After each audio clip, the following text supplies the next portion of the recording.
इस वीडियो को लाइक करें, हमारे चैनल को सब्सक्राइब कर बेल आइकन जरूर प्रेस करें हमारी न्यू वीडियो सबसे पहले देखने के लिए। Hello friends, welcome back to my channel legalization sir.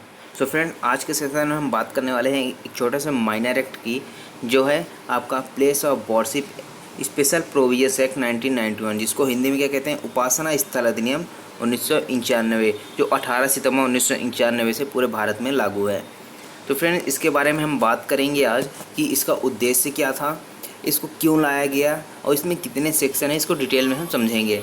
तो यहाँ पर बात करते हैं सबसे पहले। तो इसका जो उद्देश्य था, इसका उद्देश्य क्या था कि किसी उपासना स्थल का संपरिवर्तन करने से रोकना। संपरिवर्तन अर्थात क्या है कि कोई उपासना स्थल है, उसके भूमि पर परिवर्तन करना, उसमें उसके स्ट्रक्चर में कोई परिवर्तन करना, तो अगर किया जाता है तो उसको रोकने के लिए क्या बनाया गया है, उपासना स्थल अधिनियम 1991 बनाया गया था।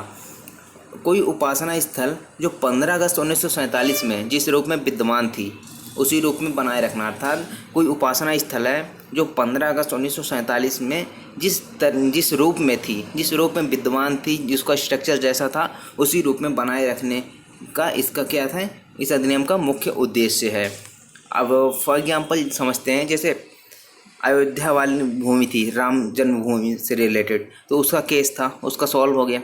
उसके बाद अब क्या हुआ है कि अब मथुरा में जो श्री कृष्ण जन्मभूमि का से संबंधित है, उसके बारे में याचिका दायर की गई है। तो उसी से रिलेटेड हम कुछ प्रोविजंस देखेंगे इसमें कि इसका क्या इफेक्ट पड़ता है इस एक्ट का उसमें, और कैसे इसको सॉर्ट आउट किया जाता है। उसके बाद देखते हैं, इसमें सबसे फर्स्ट सेक्शन है संक्षिप्त नाम, विस्तार और प्रारंभ। तो इसका देख लेते हैं। जो संक्षिप्त नाम है क्या है, उपासना स्थल विशेष उपबंध अधिनियम 1991 है, ये इसका संक्षिप्त नाम हो गया। और इसका विस्तार कहाँ था है, इसका विस्तार संपूर्ण भारत पर है। अधिनियम की धारा 3, 6 व 8 तुरंत, अर्थात कब, 18 सितंबर 1991 को, ठीक है, उसी दिन से लागू हो गया था। कौन सी धारा है, धारा 3, धारा 6 और धारा 8। ये क्या है आगे हम डिस्कस करेंगे। उसके बाद जो शेष उपबंध है वो जुलाई 1991 से भूतलक्षी प्रभाव से लागू है। यानी कि जब ये लागू हुआ है 18 सितंबर 1991 से, उसके पहले से कुछ प्रोविजंस क्या है लागू कर दिए गए थे, 3, 6, 8 को छोड़कर। उसके बाद देखते हैं, इसमें परिभाषाएं दी गई हैं कुछ सेक्शन 2 में, उसको हम डिस्कस कर लेते हैं। अब संहिता का प्रारंभ, इसका मतलब क्या है, यहाँ पे संहिता का प्रारंभ लिखा गया है इस अधिनियम में, उसका मतलब है कि 11 जुलाई 1991 से संहिता का प्रारंभ होना। उसके बाद संपरिवर्तन, अब यहाँ पे संपरिवर्तन कहीं कहीं लिखा होगा इस एक्ट में, तो उसका मतलब होता है कि उपासना स्थल के रूप भेदों सहित किसी भी प्रकार का परिवर्तन या तब्दीली अभिप्रेत है। अर्थात उसका जो स्ट्रक्चर है, उसका कुछ जो रूप है, उसमें कुछ परिवर्तन करना उपासना स्थल के, या किसी भी प्रकार का परिवर्तन करना, ये इससे अभिप्रेत है। उसके बाद आता है उपासना स्थल। अब उपासना स्थल तो हम बहुत देर से सुन रहे हैं, लेकिन उपासना स्थल होता क्या है, तो यहाँ पर देख लेते हैं कि कोई मंदिर हो गया, मस्जिद, गुरुद्वारा, गिरजाघर यानी कि जो चर्च होते हैं, कोई संस्था हो गई या मठ हो गया। जैसे एक केस आया था केशवानंद भारती वाला, तो वो भी मठ पे आधारित था।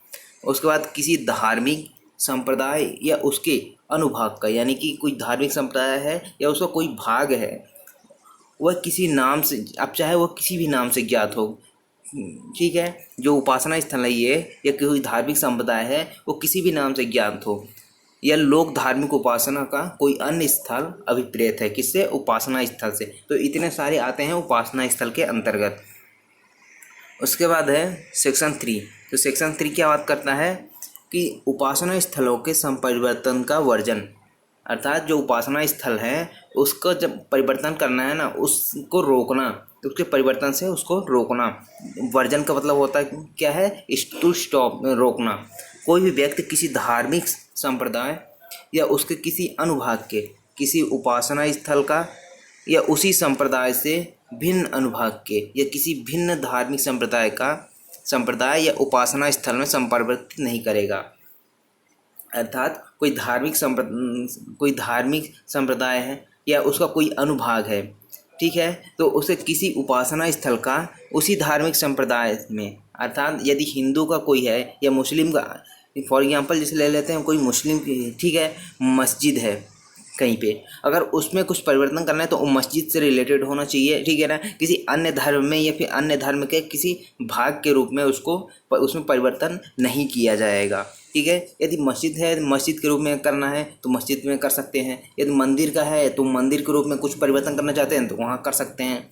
लेकिन यदि मंदिर का मस्जिद में करें, मस्जिद का मंदिर में करें तो ये वहाँ पर संभव नहीं होगा, क्यों, यहाँ पे क्योंकि इस एक्ट में उसको मना किया गया है, उसको रोका गया है। तो ये कहती है आपकी सेक्शन 3। उसके बाद है सेक्शन 4। सेक्शन 4 क्या बात करता है कि कतिपय उपासना स्थलों के धार्मिक स्वरूप के बारे में घोषणा और न्यायालयों आदि की अधिकारिता का वर्जन। यहाँ पे जो न्यायालय हैं उनकी अधिकारिता का वर्जन, उसको रोका जा रहा है या फिर कोई घोषणा से रोका जा रहा है। यहाँ पर कई घोषणाएं की गई हैं, ठीक है, जैसे कि फर्स्ट है, यह घोषित किया गया है कि 15 अगस्त 1947 को विद्यमान उपासना स्थल का धार्मिक स्वरूप वैसा ही बना रहेगा जैसा उस दिन विद्यमान था। अर्थात जब 15 अगस्त 1947 जिस देश आज़ाद हुआ था उस टाइम पे अगर कोई उपासना स्थल जिस रूप में भी रहा हो तो उसी रूप में वह बना रहेगा, उसमें कोई चेंजेस नहीं किया जाएगा। यदि अधिनियम के प्रारंभ पर ठीक है 15 अगस्त 1947 को विद्यमान किसी उपासना स्थल के धार्मिक स्वरूप के संपरिवर्तन के बारे में कोई बात, कोई अपील या अन्य कार्रवाई किसी न्यायालय, अधिकरण या अन्य प्राधिकारी के समक्ष लंबित है तो वह उपशमित हो जाएगा।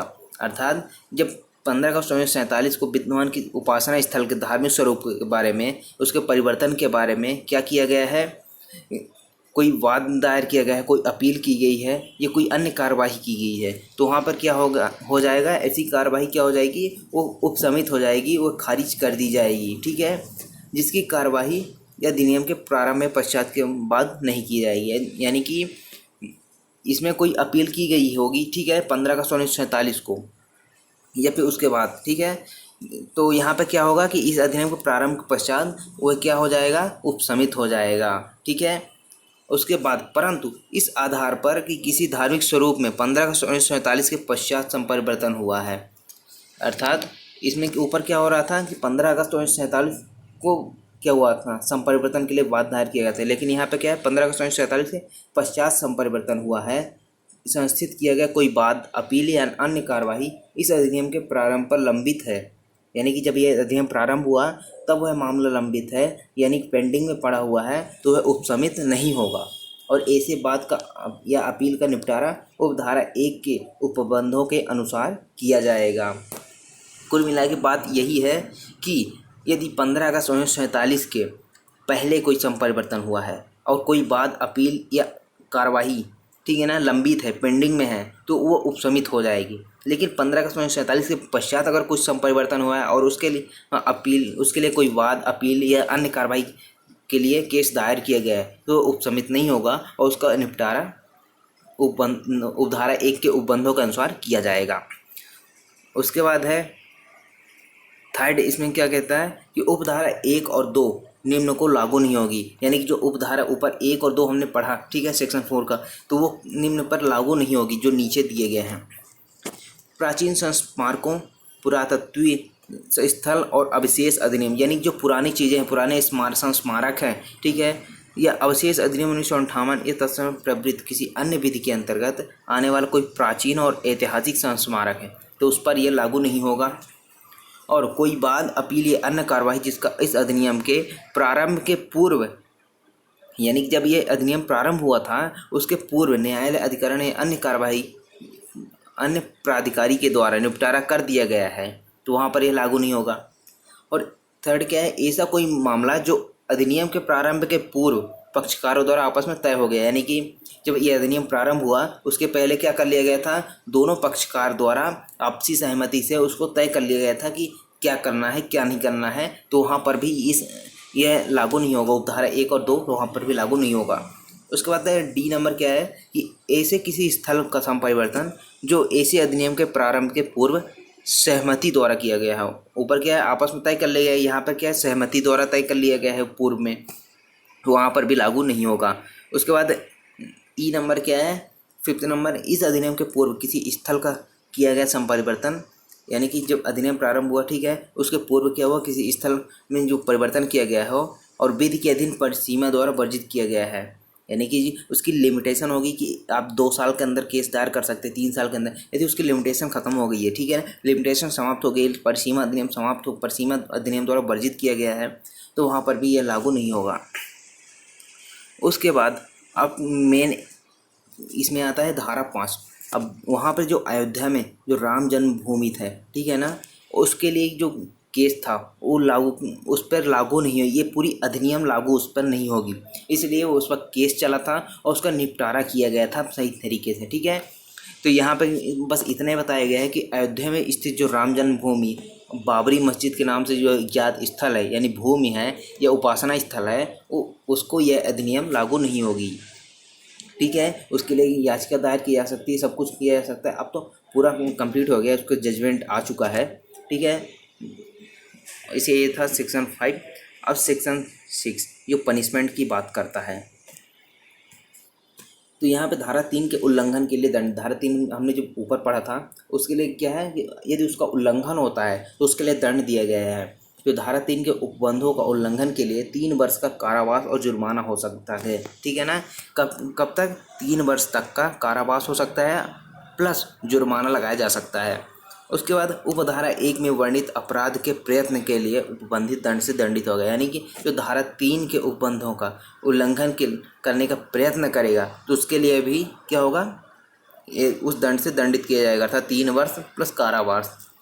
उसके बाद जो उपधारा 1 के अधीन दंडनीय अपराधों को करने का दुष्प्रेरण करेगा, यानी कि इस अपराध का करने का क्या करेगा, दुष्प्रेरण करेगा या आपराधिक षड्यंत्र में पक्षकार होगा, चाहे परिणाम स्वरूप कार्य किया गया हो या नहीं, अर्थात कोई षड्यंत्र किए गए हो इसके उल्लंघन में, ठीक है, धारा 3 के उल्लंघन में, ठीक है, या फिर उस कार्य को किया गया हो या ना किया गया हो, वह आईपीसी की धारा 116 के किसी बात के होते हुए भी उस अपराध के लिए उपबंधित दंड से दंडित होगा, ठीक है। उसके बाद है 7 अधिनियम का अन्य अधिनियम पर अध्यारोही होना, यानी कि किसी अन्य अधिनियम का इफेक्ट इस पर नहीं पड़ेगा, ये हमेशा लागू होगा, ठीक है ना। कोई अधिनियम अगर भूलती है, उसकी परिसीमा अगर कुछ भी होता है तो उसका जो इफेक्ट है इस धारा में नहीं पड़ेगा, ये सब में अध्यारोही होगा ये अधिनियम। उसके बाद लास्ट सेक्शन है सेक्शन 8, जो 2001 में क्या किया गया था, रिपील कर दिया गया था, निश्चित कर दिया गया था, समाप्त कर दिया गया था। तो ये थे हमारे उपासना स्थल अधिनियम 1991 के कुछ इंपॉर्टेंट फैक्ट्स, और जो हमने पूरा कंप्लीट कर लिया है। आई होप आपको ये समझ में आया होगा। और यहाँ पे बात करें जो धारा 116 है आईपीसी की, यदि आपको नहीं समझ में आया तो ऊपर आई बटन पर क्लिक करके देख सकते हैं, पूरा आईपीसी का हमने लेक्चर तैयार करके अपलोड कर दिया है, यदि आपने नहीं देखा देख सकते हैं। और आई होप आपको ये वीडियो अच्छा लगा होगा। यदि आपको अच्छा लगे तो लाइक करें, शेयर करें एंड कमेंट बॉक्स में कमेंट करके जरूर बताएं कि आपको वीडियो कैसा लगा, और सब्सक्राइब कर लें। Thank you so much for watching legalisation sir.